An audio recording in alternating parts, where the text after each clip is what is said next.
Welcome to the Yoga Therapy Hour. In this new season, I would just like to start with a little series that I'm calling The Best of Humanity, inspired by one of my favorite podcasts, The Hidden Brain with Shankar Vedant.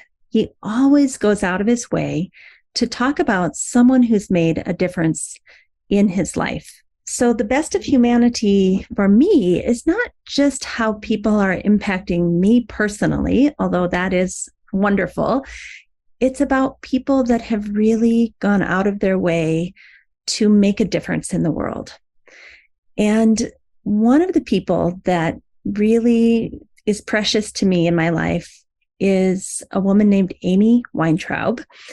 Some of you know her. She's into yoga and mental health. And she reminded me recently that she takes her job as a yoga teacher and a yoga therapist very seriously, and that she wants to show all of us that even during dark times, it's not an option to check out, that we have a responsibility to ourselves, our families, our students, our colleagues, to hang in there during the rough times and keep trying the best we can, even though it may be imperfect, that it is this yoga family or community that can hold us and support us during our difficult times.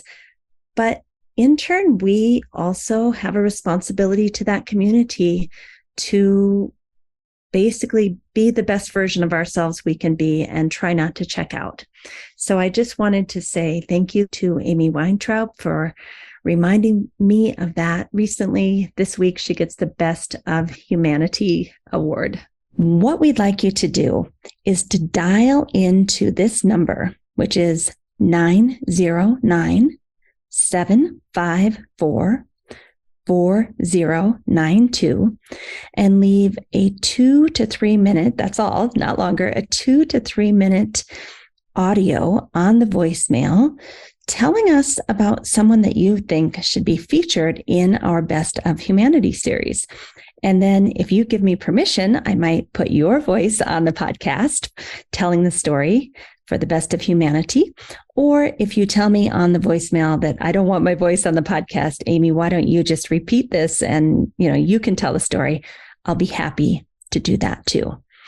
You can call in at any time, day or night. This line is not one that rings. We check the messages on this line, and we really look forward to having you contribute to the podcast in this way, lifting all of us up to show that really good things are happening in the world and that humanity has a chance, and that we as yoga therapists are on the front lines with really wonderful things happening in our field individually and collectively.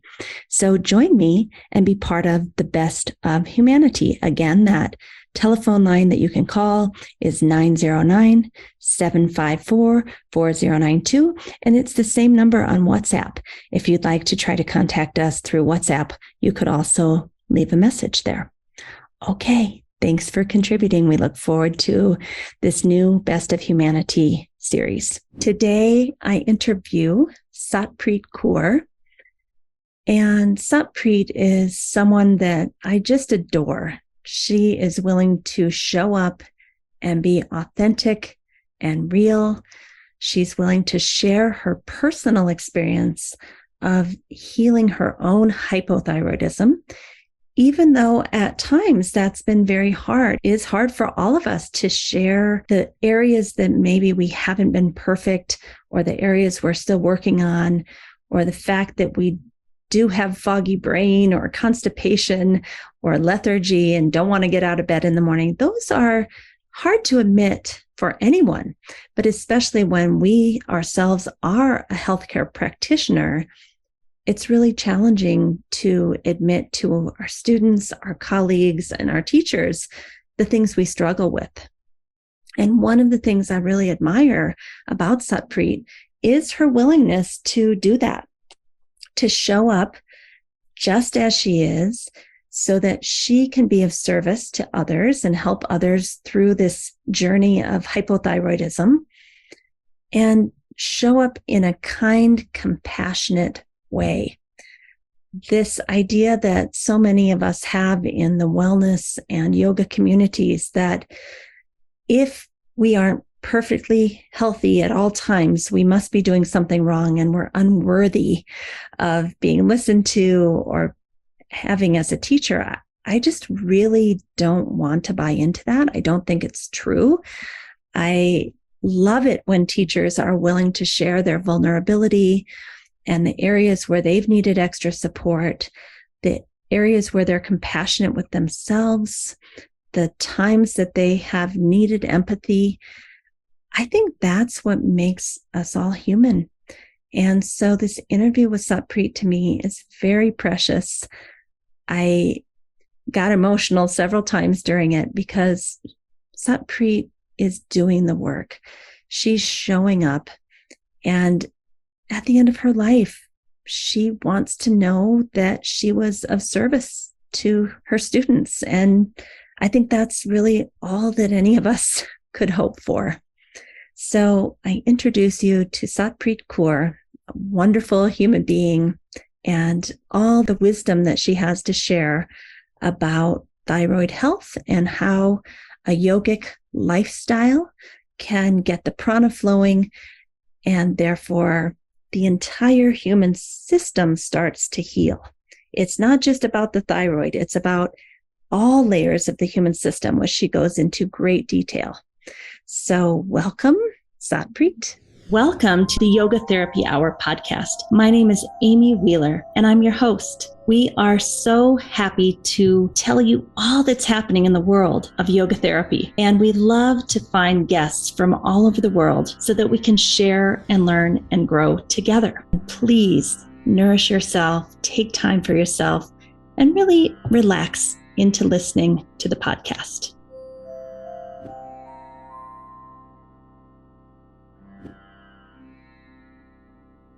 I am so pleased to share my dear friend and colleague, Satpreet Kaur from Austin, Texas. Welcome, Satpreet.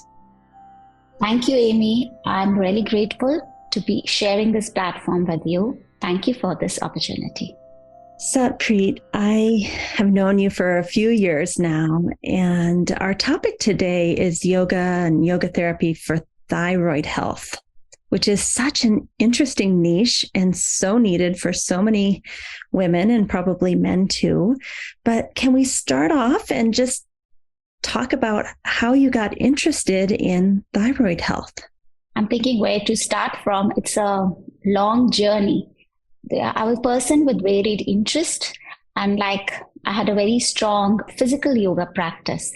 But at the same time, it's true, I had hypothyroid. And it's my yoga practice and the integrated tool of yoga therapy toolbox, which helped me heal through hypothyroid. So it's been a journey for 15 years. With my regular practice, I was able to taper off my medication, and eventually my blood work improved. And in consultation with my doctor, I got weaned off medication. It was when I was looking for something more physical where I can show people how they feel better. And it took me 2 years when I was toying with the idea when my mentor suggested me. Though I got healed, but I was scared. It's difficult to talk about your disease, and especially with a group of strangers. It had been a journey, but there was a fear inside of me. How will I talk about it? How will I say to other people? I had a practice for a year where I strengthened my courage to design this course, and then it saw the dawn of the day. And I thought I'm setting myself up for failure. Even through the course, I read somewhere, safety is not the absence of threat, it's the presence of connection. The feedback and connection that I developed with many other people who had been suffering through this experience. In spite of being medication, their quality of life was not improving as the symptoms showed up on all layers of their being. Okay, so we have to unpack so much of what you just said. Number one, I think the thing that most people are told is once you get on thyroid medication, you're always on thyroid medication. And you are proof positive, and I've had many students also, that when they do an appropriate lifestyle changes and yoga/yoga therapy practice, their blood work changes and their doctors take them off or wean them off, I should say. Not that that's a promise, but I think that in and of itself is such a remarkable thing that people have a hard time believing that could happen. And I think it's connected to what you said last, which was changes on all layers of your system. So can you talk a little bit about the different layers of your human system and how they shifted? Hypothyroid, though it's a pathology, the symptoms can show, like we can say, fatigue and lethargy on physical level, unable to concentrate, or brain fog on a mental level, fertility issues, which can impact you socially and emotionally. How it impacts is very different, but the pathology is this, and by the Western medicine, you are taking the medication. So you expect the things to improve, but it doesn't improve on those levels. So the things that really worked for me on 3 levels, there are many tools in the integrated toolbox.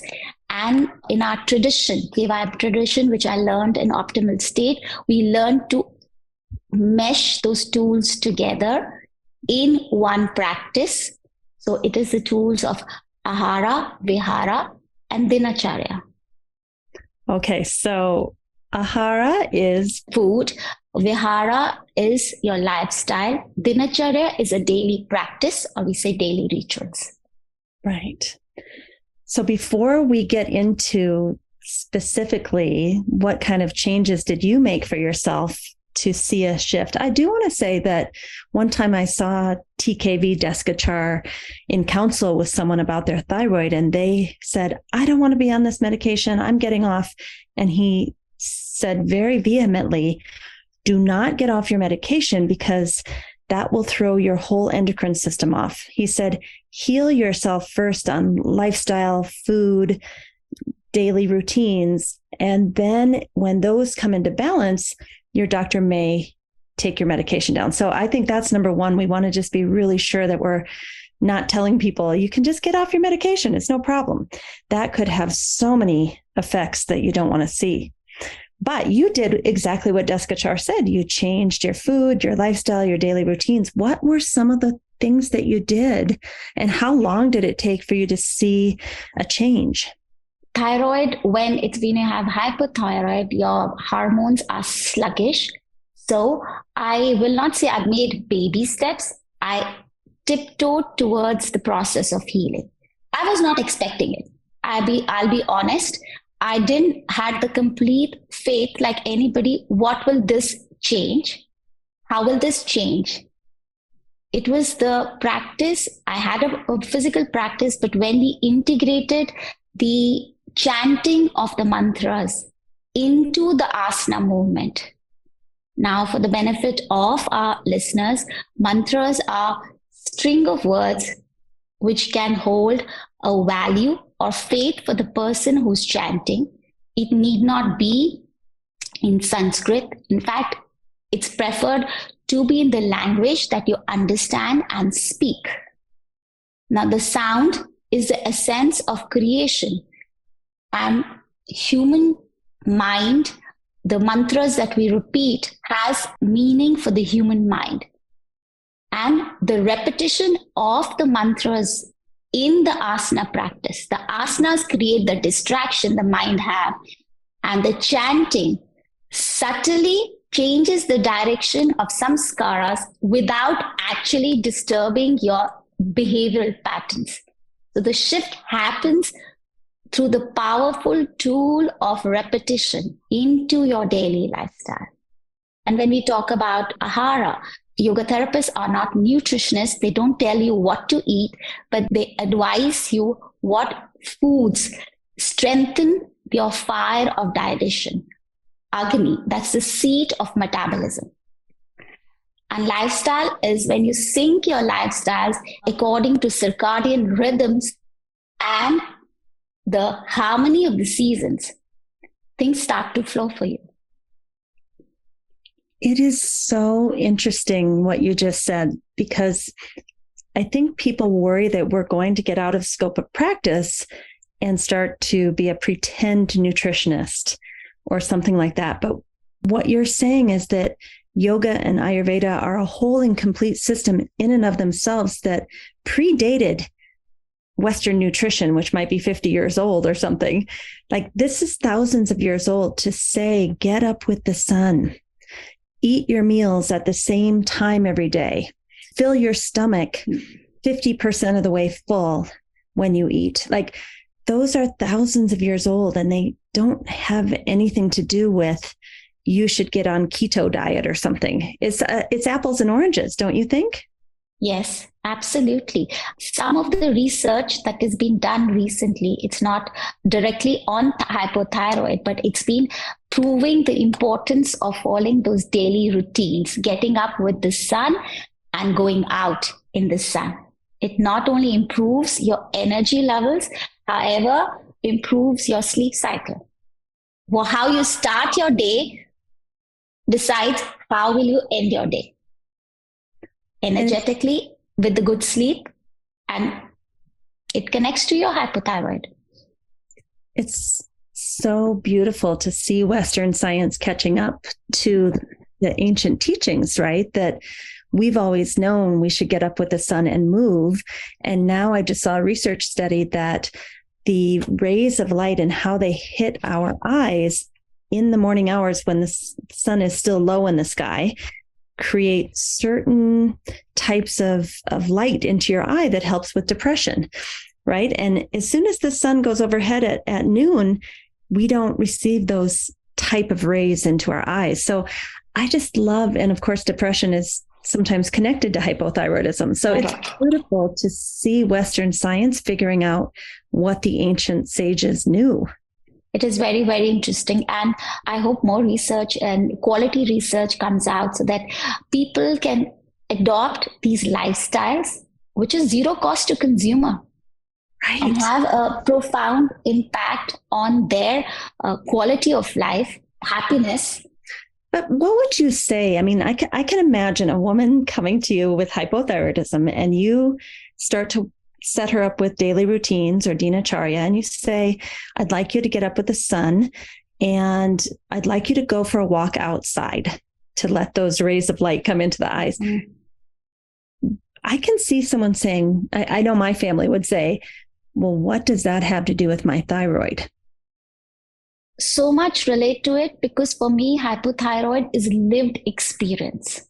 Because it shows the lethargy, the fatigue shows up so much that sometimes it's really hard to get yourself out and out of the bed. It's not that you want to, but the body doesn't cooperate with you.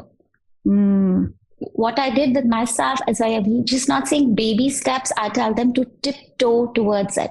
It could be many days before you actually feel like going out, just lighting that candle. And we have this tool of visualization. And we have many tools of chanting, visualization, meditating. Sometimes people, when my clients are telling me the first thing they want to get up is have coffee, I said, what about you sit in sun and have coffee? Right. Those subtle changes, they have a real profound impact on the long run. Repeating that practice over a period of time, because hypothyroid, it's your endocrine system, but thyroid permeates in each and every cell of your body. Right. It's really hard. It is difficult. I love what you're saying, though, about tiptoeing. I mean, if someone truly can't get out of bed with the sun, I mean, for a lot of people, that is just not happening. But they could lie in bed and imagine the sun, or chant hram, hrum, hrim, hrim, hram, ha. Like, there's things they can do while lying in bed to, as you say, tiptoe. And then maybe 6 months down the road, they're up walking in the morning with their dog. Yes.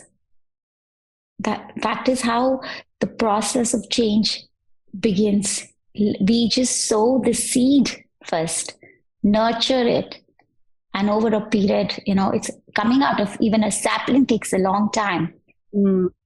Yeah. Absolutely. So you said that when you first started, you didn't even realize that anything was happening or that this would somehow affect your thyroid to get on these daily routines and ahara and vihara. What happened? Was there one day that you woke up and you're like, oh my gosh, this actually had an effect on my thyroid? Or how did you figure it out? I didn't figure it out. I kept doing. Healing is not a linear process. I will be dishonest if I say that I did my routines every day and I did complete practice. What helped me see making the progress was this self-reflect, swadhyaya, and journaling. I did little things every day. I was having my medication regularly. In fact, my medication initially increased in fact, pretty fast over a period of a year. And then I started with these practices, which were given to me by my mentors. And I journaled them to see if I'm doing those baby steps. It was not a complete 1 hour practice, even 10. It started with 5 minutes, 15 minutes. And when my blood work started improving, I reflected, what is it that I have changed? What is it that's working? Weight started shifting. I had been exercising, but my weight was resistant to change. And the metabolism started improving. That's when I was like, it is working. My mode, I thought what I'm doing is right. I need to increase more of it. So it's not like a pill. It's not like a pill. And it's not one day shift that you shift from the one side, dark side to the lighter. You still do what you do, and just those tiptoeing towards new lifestyle. And over a period when you experience the balance in your own mind-body system, your body will crave more for it. I love to say that yoga therapy is like holistic lifestyle engineering, right? Yes, that's a fancy totally. term. It's a fancy term for getting your daily schedule and your habits and your rituals, as you say, in order. And not only does your thyroid improve, but what else improves? I mean, it's not linear. So did anything else in your life improve along with your thyroid? Yes, a lot of things. In fact, I had 2 small kids. My energy levels were up and I could learn new things and not get frustrated that I've been forgetful. I experienced nearly chronic constipation all my life, and I don't have constipation at all. And when I have, I know where I have gone laxed in my routine. So soggy brain, constipation, cold intolerance. I had a very sensitive to cold, changes in temperature, which improved for me. And overthinking. Yeah, there's more clarity in my life. I will not say my life is rosy and everything's working perfect. Still, life throws its challenges towards me, but I feel more prepared to handle them. And it didn't happen overnight. I want to stress it again for the benefit of the listeners. It was just those baby, small changes, tiny changes, what you said, the yoga therapy, engineering that happened over a period of 15 years. Right. And so if someone were to work with you, I know you have this course coming up, which we'll highlight at the end of the show, but say that someone worked with you, could they get a lot of the basics of lifestyle engineering through your 6-week course and then maybe do a few privates with you? Or how do you prefer to work with people? Because, I mean, they might need to be with you for a couple of years to re-engineer their lifestyle. Yes, it takes a while. And then for my course, before I start the course, they have a private session with me where I would like to understand how thyroid, hypothyroidism is showing up in their life and how is it affecting the quality of life. And based on the symptoms that are showing up, I make a cohort where the customized course is designed for this cohort working on those symptoms. And over a period of 6 weeks, we'll learn the integrated toolbox of yoga, where they have tool in their back pockets to be used to change their life, and they can continue to work with me. It's just a taste. I tell them at the beginning of the course, it's not going to make a big difference, but they will see a shift happening. They continue the importance of Sangha, where we all of us have similar symptoms, working to same goals. So they can, with the Ahara, Vihara, Dinacharya, where you have pranayama, meditation, asana practice, and they are weaved in to this one class. We slowly and gradually built on the course, and then they have this with them for lifetime, and they can continue if they choose to work on their journey. I'll be happy to support them.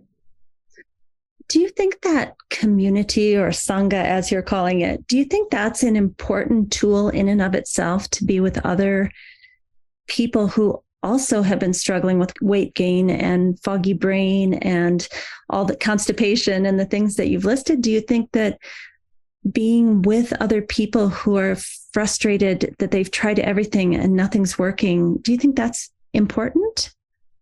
Yes, it is very important, because I never felt safe to talk about way I feel. I've been a very insecure person as growing up. The confidence that you see that I'm talking on this platform is built over a period of time, and after falling many times. Yeah. So I cannot stress the importance of community. And when you see that other people are experiencing similar symptoms, in fact, most of the time you are always, you have the inhibition at the back of the mind to talk about those symptoms, because you're sometimes not even sure if it's because of hypothyroid. Right. That it is because you're thinking you're having a medication, and it is, the thyroid is located right at the throat. What has it to do that I'm not able to conceive? Nobody talks to us about the different layers of physical, mental, emotional personality that it can show up. You are just being told that you have one pill and that's fine, and you have to have this pill all your life. And you're like, okay, I'm having this pill. Then why is it my medication increasing? I'm very regular with my medication. In fact, it's been 5-6 years, sometimes 8 years, when the medication the dosage keeps going up. Then you're like, it is not helping me. So what I think I hear you saying is that we also need to address the mental, emotional, spiritual components of our lifestyle, because maybe indirectly, but that too has an impact on how different parts of our body function, including the thyroid. In a medical field, we just think it's a part of endocrine system. That's where it is. However, I would tell listeners that we need to consider body as a whole system and take a holistic approach when you're looking at thyroid. Yes, thyroid hormones are produced by the endocrine system, but they permeate to every cell, and each organ is made of those cells. And it's connected to our digestive system, as you said, our Agni. You know, in yoga therapy, we don't bring it down to, oh, it's this thing happening in your throat. It's all systems, all layers of your human experience that contribute to this. And I think there's also, kind of going back to the Sangha piece or the community building, sometimes when we're not well, there's like a shame and we don't want to let people know that we're unwell, especially if we're healthcare practitioners ourselves. So being able to admit to people that you have this health issue that you're not able to figure out, I think just that surrender to a group of loving individuals and a guide like you, I think that's the first step to say, I've tried to figure this out on my own. I guess I need some support. What do you think of mentorship with you? How does that help people? Because I think that's also a tool in and of itself. In fact, that helped me. I've been working with my mentor for a long time, over a period of 2-3 years. Mentors are important because we are used to seeing life in a certain way. Once we surrender and we have faith, it develops over a period of time. Mostly happens in the case of hypothyroid, I've experienced it myself, is you get stuck. You think you are doing everything right, what your doctor has told you, why the things are not improving. Not improving is one case. It's sometimes there's deterioration in your quality of life. And that's when the mentor can help you see a different perspective. Exactly. Right? That there are ways of being in the world that we think we have figured out. And then we have someone with a whole different perspective come in and make us question it and rearrange it and rethink it and let go of old thought patterns that no longer serve us. But we can't really do that all by ourselves, can we? No, we cannot do it ourselves, which is true. We cannot do it ourselves because we are so hardened in our behavioral pattern of showing up in the world, looking at things. But even when the things are in front of you, it's very difficult to see that perspective. And to have a person who's been through that experience or has experience working through can show you a different perspective. And these yoga therapy plans are customized. Your mentor will customize, assess you and customize as per what you can do in your daily routine. You start working under your mentor, those small changes, really tiny changes. And there's a powerful tool of repetition in daily practice. I love what you're saying. And it is really hard. It is really, really hard. It might sound really fancy, but it is not easy when you put them into your lives. Because you are, especially hypothyroid shows in women 5 to 10 times more in men. And women, they give themselves the least priority because they are caretakers, they are bread earners, they're wearing so many hats that even I have people who find it difficult to take out 5 minutes for themselves. Well, and I think this is one thing I love about yoga therapy, because I've gone to Western allopathic medicine doctors, I've gone to Ayurvedic doctors, and come home with a list of literally 10 to 15 things I need to change after one session. And then I can't do all of that because it's too much. And then I feel like I fail and then I give up. And I think you're saying that these tiny little steps, what we call krama or titration, is the way forward. Like, try 2 changes, implement them, be successful, then try another change, implement it, be successful. And that's why it takes a little longer, but it's also why people can adhere to it and why they can continue it long term. Yes. And then in yoga therapy, there are many tools. And if it's not working for you, you can come back to mentor, and the mentor, in negotiation with you, they can change it. They can change it, alter it in a titrated way. It has worked well for you. You can go to the next step, the karma approach, the step approach that is very, very specific to yoga therapy. And it's not a cookie cutter. Everybody starts on level 3. Right. It's not. And even the level 1, because everybody is hypothyroid, but the way it's affecting your quality of life is very, very specific to you.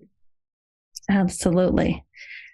I love this. So let's go back to something you said a while ago, because I think it relates to hypothyroidism. You said that it took you 1 year to build the confidence to create this course.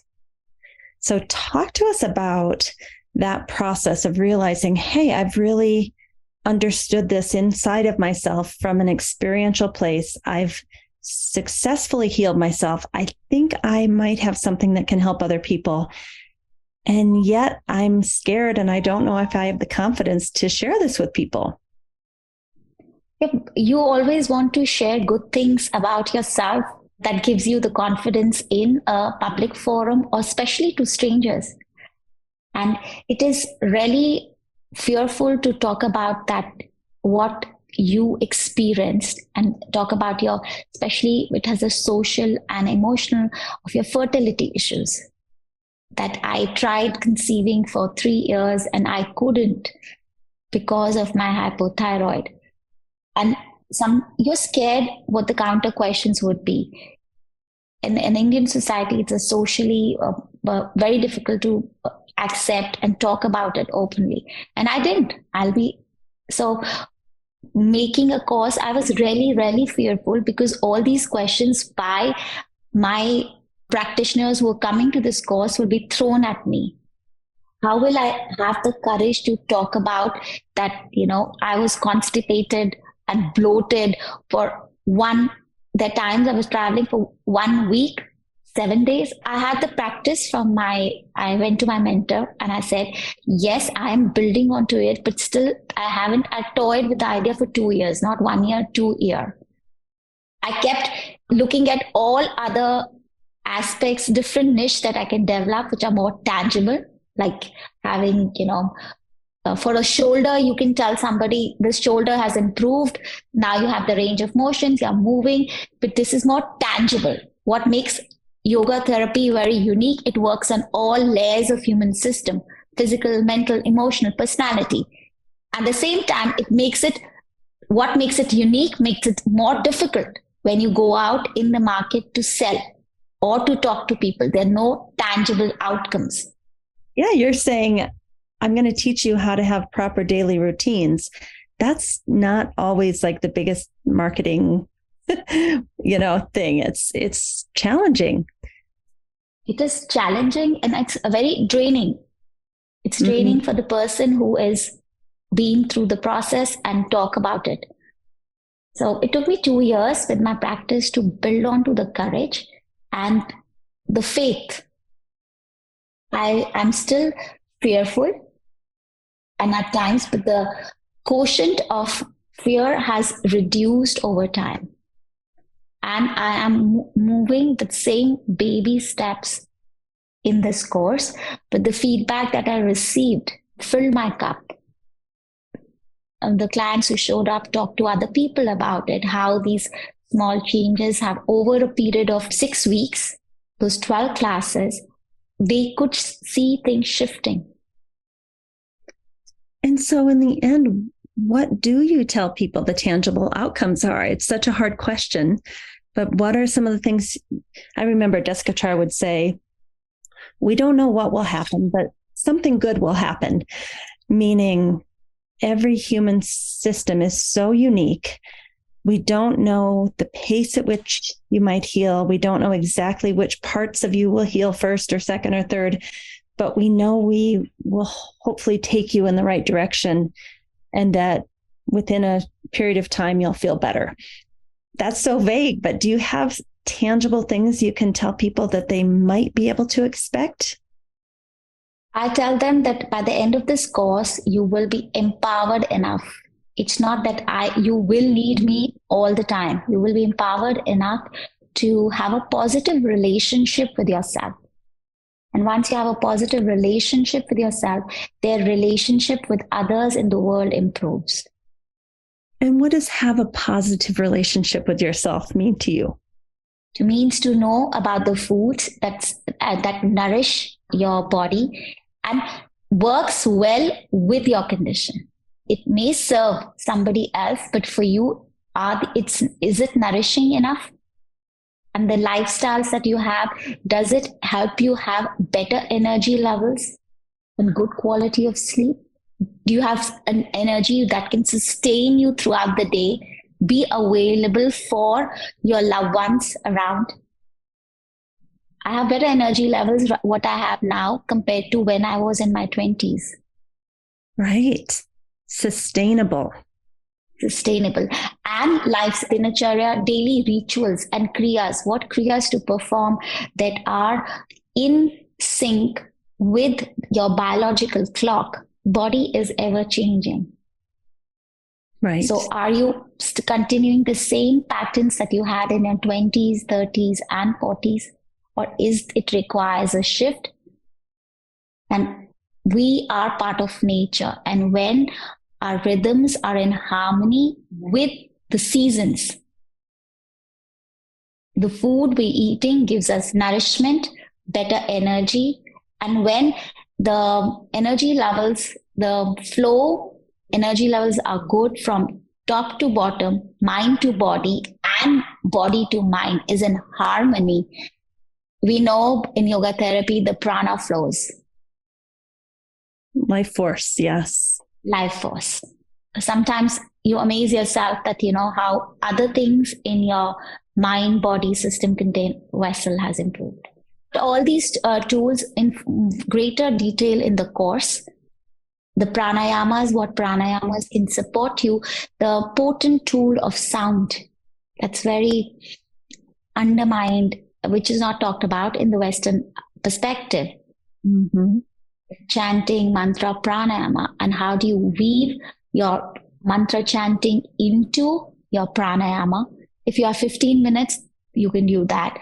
And how do you weave more than one tools into one practice, asana practice? It is very, very, I think, specific to the KYM tradition. I learned it in Optimal State itself. I had been doing asana practice, but I didn't know I had these tools as separate, not integrated into one practice. Like chanting on exhale as you go into Uttanasana. Yeah, it's such a beautiful set of tools that Krishnamacharya and Desikachar developed, and it is very unique, including that women get to do it, right? They were some of the first ones to say women can benefit from this. Yeah, because the movement creates some degree of distraction that mind is always seeking, and the mantras help to turn the mind toward in the inward journey without fighting with your behavioral patterns. Yeah, changing the habitual patterns or samskaras on all layers of the system simultaneously. Simultaneously. And what we say in KYM tradition is when all the arrows are pointing in the same direction and you're digging, making small digs at the same place, one day you'll have your well. Yep. Digging one well deeply. Oh, Satpreet, you have, I think you already knew all of this information, but as we were talking at the beginning, it seems like learning yoga therapy gave you a theoretical framework to put your life experiences into and understand it for yourself. Before you knew all these things, you're of Indian descent, you had a mother and grandmother that taught you a lot of this, but maybe going through a formal training kind of slotted things into a very systematic theoretical foundation. Do you think that's a correct way to say it, or how would you say it? I usually say, I have all the pieces through my lived experience, my Indian descent. I'm with a strong faith. I had a very strong spiritual and faith practice, but it didn't improve the quality of my life. Mm-hmm. I was most times spiritual bypassing, what we say, but I had the pieces with me, lived experience, and yoga therapy put all those pieces of the jigsaw puzzle together. Mm-hmm. Now the picture is getting complete. Now it is making sense that my daily rituals, am I doing it with harmony with nature, or how the breath practice, the meditation practice, how do you integrate them? So what was the purpose of what I was doing, and how that purpose changes with time, and how do you modify, adopt, or leave certain practices? So I was very attached to what I'm doing, but all they were separate. So it's like the real essence of surrender, I learned in yoga therapy. Mm. Why will I do what I'm doing? And why should I let go? And it's funny that I get my creative ideas only when I'm sitting on toilet seat. And I tell to myself, I'm letting go of something and the new thing is flowing inside me. Oh, I'm like that. Mine is in the shower. I'm rinsing off the old and the new is coming in, but I love that. And it's true. We have to create space in the container before the new idea or perception can come in, right? And yoga therapy is a wonderful tool where we are letting go in a titrated way, so that what in Western science we said the nervous system is not too overwhelmed, and where it comes to a place where it cannot handle it. And your mentor helps you to get those subtle changes in a way where you can have strength of digestion, not only of food, but emotional digestion, your life experiences. Yeah. And that's when you create more space for prana to flow, the life force energy. Which is the key to all of this. I mean, I think if we had to boil down why the dinacharya and the ahara and the vihara actually work to create better thyroid health, don't you think it boils down to prana flows better throughout the whole system, every cell? Yes, it does. It does. In yoga therapy, when we create space, we create conditions in the body to thrive. Human system has an innate knowledge to heal itself. We are able to listen what our body is asking us to do.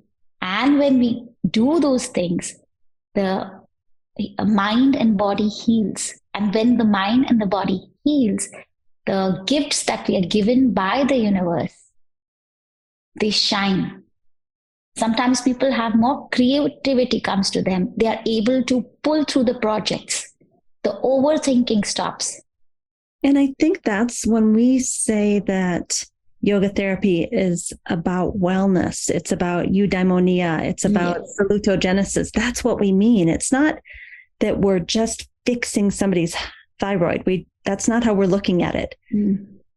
We're looking at the whole system and how to bring more joy and creativity and life force. And that happens to oftentimes help someone's thyroid, interestingly.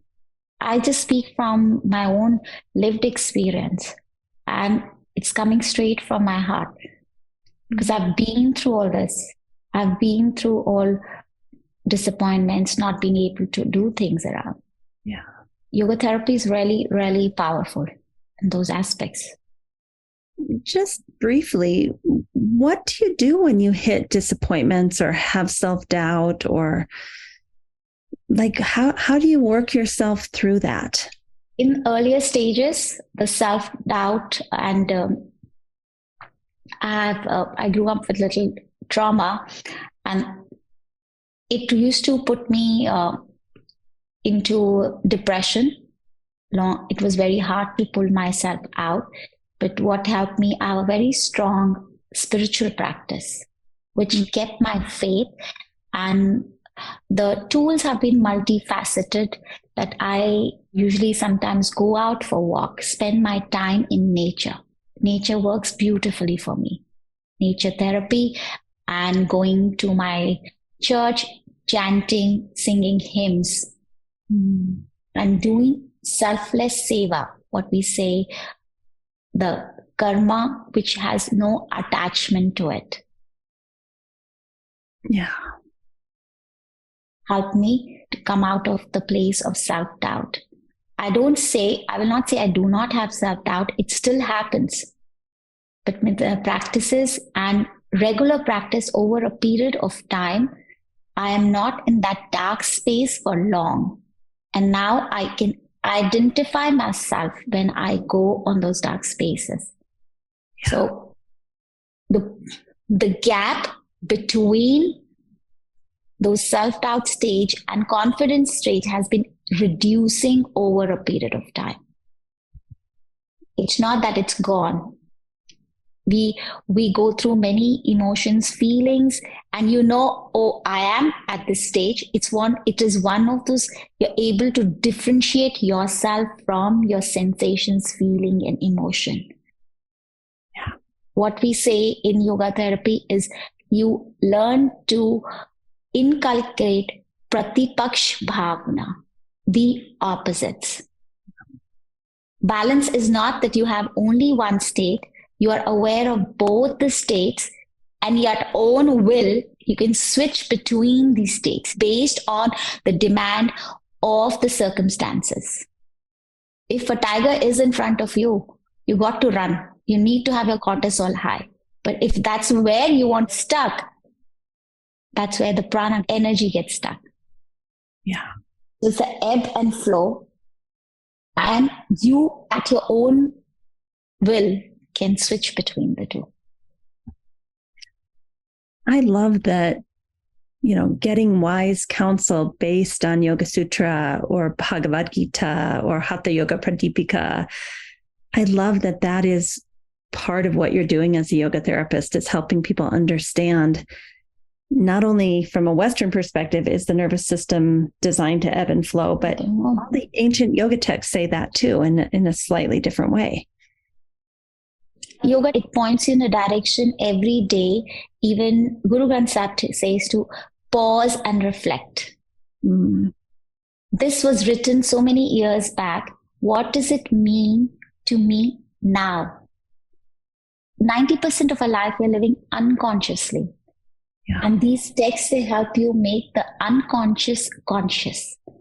And what we do in optimal state, and when you act from the place of balanced mind, the sattva mind, you'll have more clarity of the actions that you're taking, and they will serve you for your higher purpose. And these yoga philosophy and texts, they are the living experiences which validates for you. Right. That they have been there for so many 5,000 years. It has worked. When there's a proof given and validation given, it just gives you that ray of hope, that faith, that it has been time tested. Why will it not work for you? It wouldn't have stayed around for 5,000 years if it hadn't been working. It would have been lost and forgotten. Yes. We had different lifestyles. We had lived in different houses, different means of transport, but the emotions in the human system of loss, fear, the sensations of pain, not having your loved ones around, not being feel loved, abandoned, those feelings and sensations were similar. Yeah. Yeah. And when you are in pain, what you go through physically, mentally, emotionally, it's the same.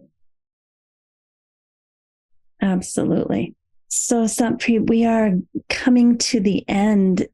I love to ask this question of people, and you may have already answered it, but what is it that you want to know or feel at the end of your life when you realize that this lifetime is coming to a close? What is it that you want to have experienced inside of yourself, or maybe share?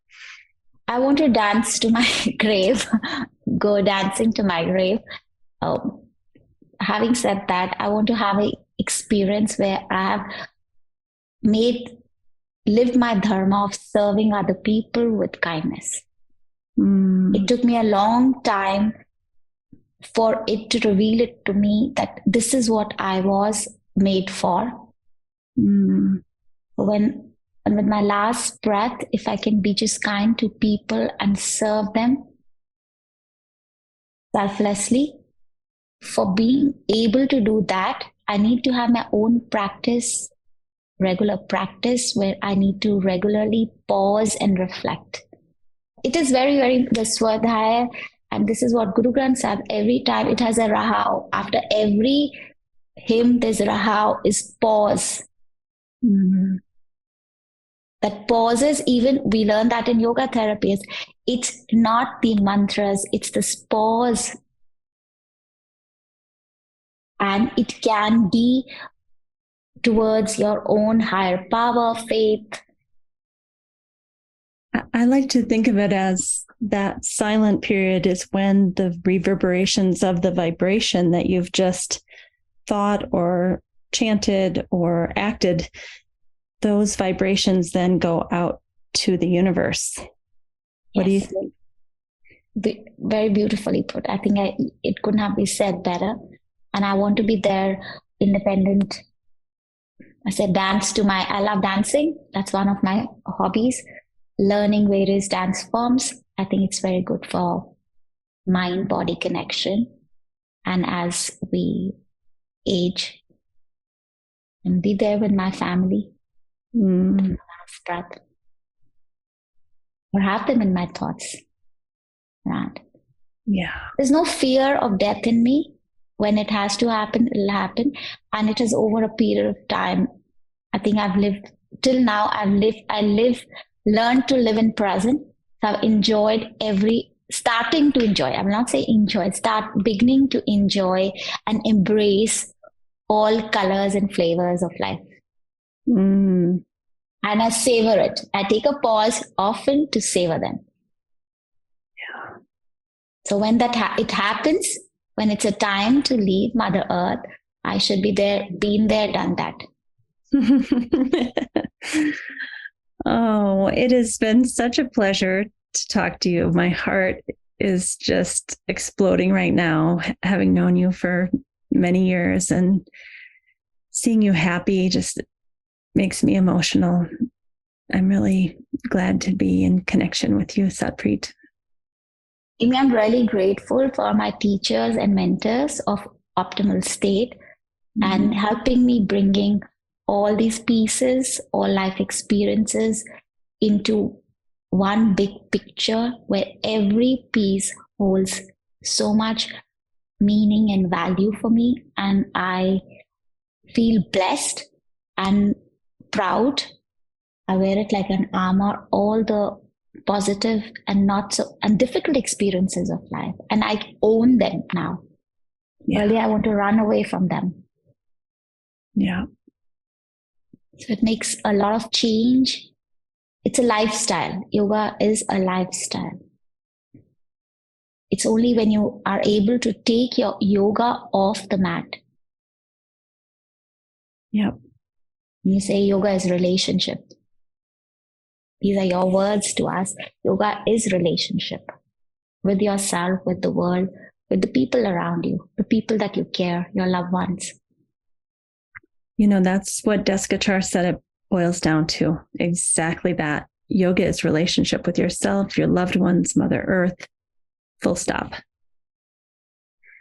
So, Satpreet, where can we find you and information about this amazing course that you are starting to share? I know on Facebook, I'm pulling it up on the screen for those people watching on YouTube. It's Preet Yoga, Preet Yoga. And I think the same on Instagram. You're very active on Instagram, Preet Yoga. And where else can we find information about this course, and how often do you run it? I know it's a 6-week course, but do you do that multiple times a year? I will be running it regularly, and they can find more information on yogaalliance.org under my complete name, Satpreet Kaur. I will be up every time a new course starts. I upload the flyer on that website, and it has my email address. They can get in touch with me. If they have any questions, they can set up a private session with me. Would like to know more about the course and see if they are ready for it at that time in their life. I mean, as we say, enthusiasm does not mean you're ready. You have to be ready to invest in yourself. Yes, when they're ready for their own healing journey to start, we are in it together. I can guide them, coach them, be with them, be a cheerleader to them, push them on that road. Sometimes you be behind them, beside them, but tiny steps are theirs. Right. So it's all about empowering them. Whether I'm there or not, they still have those tools in their back pocket, and they will know, oh, I need to use this now. Today I'm feeling not feeling in my mind what I need to do, what my body is changing. The season is changing. How can I support myself with nourishment, with the environment, with my daily practices? What other activities I need to do? So as a yoga therapist, we empower them. We don't want them to keep coming back to us forever. I always say that feeling good is a full-time job. Yes. But it's something that gives you benefit it's not that you don't also get to do all of your other work and be with your family. That's not what I'm saying, but I'm saying like it's these little moments throughout the whole day that you're shifting your perception or giving yourself a cup of warm water or lying down for 5 minutes or doing 3 minutes of pranayama. It's just all these little things throughout the day. And then even when you're not feeling good, it's okay. You know that it's not going to last long. And what can I do? If you're not feeling good for very long, you know what you need to shift. Yeah. Because light is appreciated because of the darkness. If we've always lived in light, we wouldn't appreciate it. Yeah. Yeah. So darkness is a shadow of light, but then how you can switch between the two. Yeah. That is important. And not thinking that darkness is your life and it has to be like that forever. No. And the shade of light and dark, you'll decide what serves you. We could talk for hours. I feel like everything that comes out of your mouth is a beautiful gem that could be meditated on for weeks or months. So thank you for being with us today. Thank you so much, Amy. Thank you for having me. It has been a wonderful experience talking to you. It's like I'm telling my teacher what I've learned from my teacher. Thank you. Thank you so much. Thank you so much. There is one question that I always look forward to asking our guests, and that is, what do you want to know at the end of your life? And the reason that's important to me is because I think when we get clarity about that, that is kind of the foundation of what we need to do to live life. And I think until we can examine that question of how do I want to feel in those final breaths, what are the sensations we want to experience if possible? What is the mindset that we want to have? Satpreet wants to be dancing in the end, mentally, emotionally, physically, and metaphorically. That informs her life. That informs the joy that she wants to feel each and every moment, or even embracing the suffering in certain moments, as she said. But she wants to be in those moments, being of service with kindness. So that is remarkable to me, to think about if her goal is to be of service with kindness. What does that mean about her decision for this afternoon about what she says yes to or no to? What does that mean for what she decides to do as her main priority next month? It's really a tangible thing. It's not out there in the ether. I want to feel blissed out in my final breath. It's really, what do I need to do here and now today to give me the best chance to feel that way and have no regrets at the end? I've been dealing with a lot of suffering in our family due to people having illnesses, and it's given me a real opportunity to think about not only my family and their imminent passings, but also what do I need to do as a 52-year-old woman to feel good at the end? And so as I'm contemplating this, I can feel some really big changes happening in the next year of my life due to the fact that I'm contemplating my death. So maybe that's where we can end today. You could think about that question for yourself. How do you want to feel? What sensations do you want to have? What thoughts do you want to have? What do you want to experience in those final moments? And then maybe ponder how that can inform your life today, right here, right now. Thanks for listening. Please don't forget to sign up for our newsletter mailing list, where we give you a free gift every single week. It's usually something that the guest has been talking about, like a book chapter or an article or an infographic. Check out the show notes for that. Thank you for listening today. Don't forget, we have a new YouTube channel called Optimal State with Amy Wheeler.